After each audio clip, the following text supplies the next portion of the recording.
లక్ష్మీ అనుగ్రహం పొందడానికి, కుబేర అనుగ్రహం పొందడానికి, స్థిరలక్ష్మి మన గృహంలో ఉండడానికి ఈ యొక్క శక్తివంతమైన మహామంత్రం, నిరూపించబడినటువంటి శక్తివంతమైన మంత్రం ఎవరైతే ప్రతిరోజు ఉదయం 4:30 నుంచి 6:30 మధ్యలో, సాయంత్రం 4:30 నుంచి 7:30 మధ్యలో, రాత్రి ఇంకా మీకు అవకాశం ఉంటే 10:30 నుంచి 11:30 మధ్యలో రోజు 5 మాలలు జపం చేయండి.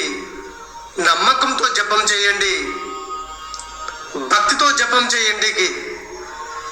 మీ గృహం అంతా ధనమయం అవుతుంది.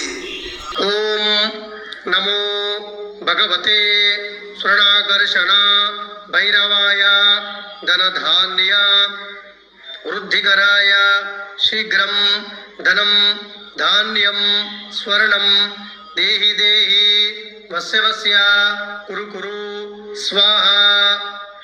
ఈ స్వర్ణాకర్షణ భైరవ మంత్రం ఈ రోజే, ఈ క్షణం నుంచే చదవడం ప్రారంభించండి. తప్పక స్వామివారి యొక్క అనుగ్రహం చేత ధనవృద్ధి కలుగుతుంది.